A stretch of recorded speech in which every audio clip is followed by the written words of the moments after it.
Les Galaxy S26, je peux parier qu'ils sont très attendus par toi ou même par moi. Et on commence à se rapprocher de la date de présentation de ces fameux Galaxy S26. Et quand on regarde ce que nous sort la concurrence, notamment Xiaomi avec son 17 Ultra, Huawei avec son Pura 80 Ultra, Honor avec son Magic 8 Pro qui n'est pas encore sorti en France, mais on voit déjà ce que nous proposent les concurrents pour l'année 2026, on s'attend à quand même pas mal de choses sur le Galaxy S26. En tout cas, je dirais plutôt les Galaxy S26. Bonjour à tous et bienvenue sur cette nouvelle vidéo, c'est Hugo et comme tu as compris, ici, on va parler des Galaxy S26. Allez, c'est parti. Bien sûr, comme d'habitude, n'hésite pas à t'abonner et à liker, ça soutient énormément la chaîne. Alors dans cette vidéo, j'ai essayé de te faire un petit condensé des informations qu'on a sur les différents Galaxy S26. Donc la vidéo, ne t'inquiète pas, elle va pas être super longue. On va condenser ça au max. Déjà pour cette année, on a 3 modèles. Comme tu as pu le voir ces dernières semaines, on a complètement skippé le S26 Edge normal, le S25 Edge, c'est carrément un flop. Donc Samsung l'a évincé pour remettre le Galaxy S26 Plus, le Galaxy S26 classique et le Galaxy S26 Ultra. Pour le Galaxy S26 classique, on aura un 128 Go, un 256 Go, un 512 Go de stockage et 6 couleurs qui seront notamment les mêmes sur la version Plus. Tu auras une couleur noir, argent, gris, bleu clair, violet et une nouvelle teinte qu'ils appellent pêche. Pour le Galaxy S26 Plus, on aurait bien sûr le 256 Go de stockage, le 512 Go de stockage et il y a une rumeur qui nous parle potentiellement d'un stockage allant jusqu'à 1 Tera. Pour les couleurs, on garde les mêmes que le modèle de base. Pour le Galaxy S26 Ultra, on aurait 256, 512 et 1 Tera de stockage pour les couleurs noir, gris, violette, jaune ou orange vif. Et je pense que je n'ai même pas besoin de te présenter les nouveaux designs pour les Galaxy S26 parce que oui, on a un petit changement de design. Et pourquoi je te les présente pas en tant que tel ou je te les décris pas? Parce qu'on les connaît depuis 3-4 mois. Pour le Galaxy S26, il devrait être plus léger, plus fin que le S25.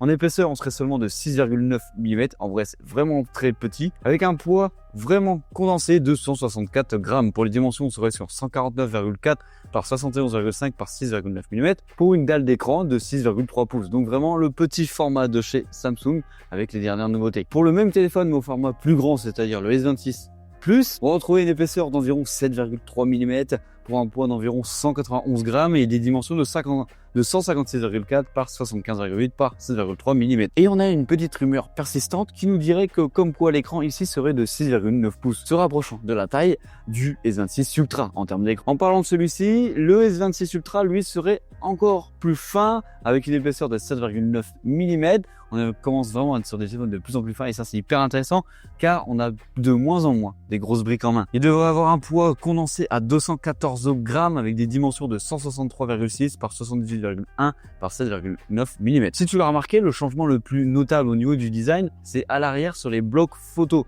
On se dirait plutôt cette fois-ci le bloc photo parce que les petites caméras, ils sont condensés en un seul bloc photo. Et aussi le changement au niveau design, c'est notamment pour les versions de base, c'est que le traitement de l'anti-reflet des séries Ultra devrait arriver sur toute la gamme et ça c'est hyper intéressant. En parlant des écrans, Samsung ici mise sur les nouvelles technologies, les dalles dit M14 OLED. Cela veut dire que sur le Galaxy S26, on aurait une dalle Full HD+, avec un taux de rafraîchissement adaptatif de 1 à 120 Hz, plafonné à 2600 nits en pic. Là, ici, Samsung ne met pas le paquet en termes de luminosité sur ce modèle-là. C'est normal, je pense qu'ils veulent garantir la meilleure autonomie possible sur leurs petits produits. Côté du Galaxy S26 Plus, on aurait une dalle Quad Aegis Plus, bien sûr, taux de rafraîchissement de 1 à 120 Hz, avec un pic de luminosité à 2600 nits. Côté du S26 Ultra, c'est là où on a les plus grosses nouveautés au niveau de l'écran. On a bien sûr un écran Quad HD+, avec des nits à 2006. Il y a certaines rumeurs qui nous disent qu'on pourrait dépasser les 3000 nits, mais l'innovation majeure, c'est ce qu'on appelle le Flex Magic Pixel. J'en ai déjà parlé sur la vidéo totalement dédiée au Galaxy S26 Ultra que je t'invite à aller checker après celle-ci si ce téléphone t'intéresse au max. En gros, c'est une technologie basée sur l'IA qui va venir contrôler les pixels de ton téléphone pour éviter que les petits curieux à côté de toi, par exemple dans le métro, dans le bus ou n'importe où au cinéma par exemple, puissent checker ce que tu as sur l'écran. Ça veut dire qu'en gros, tu as un espèce de petit filtre qui permet, en tout cas qui ne permet pas de pouvoir voir ton écran situé à côté de celui-ci. Niveau processeur, si on s'attarde sur les dernières rumeurs, les deux modèles de base, on va dire la version classique et la version Plus, eux auront le dernier Exynos 2600, contrairement au S26 Ultra qui devrait être généralisé sur tous les modèles à l'international. on aurait le dernier Snapdragon 8 Elite Gen 5. Côté batterie, le Galaxy S26 lui a une batterie de 4300 mAh avec 25 watts de recharge. Le S26 Plus lui une batterie de 4900 mAh avec une recharge de 45 watts. Côté du Galaxy S26 Ultra, on aura une batterie entre 5000 et 5200 mAh. Ouais, c'est pas énorme comparé à Realme, Oppo, OnePlus ou même Xiaomi ou Honor.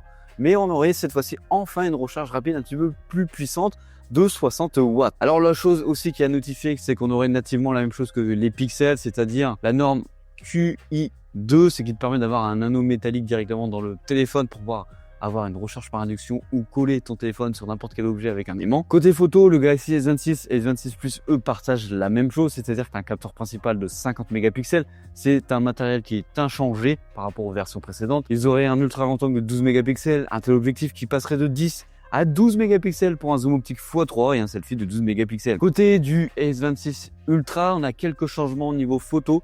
Déjà, on a toujours le gros capteur de 200 mégapixels qui devrait être couplé à une nouvelle optique avec une ouverture de f1.4, un zoom optique x3 avec un nouveau capteur de 12 mégapixels, un zoom x5 optique avec un téléobjectif de 50 mégapixels, un ultra grand angle de 50 mégapixels et un capteur selfie de 12 mégapixels. Niveau prix, c'est totalement inévitable.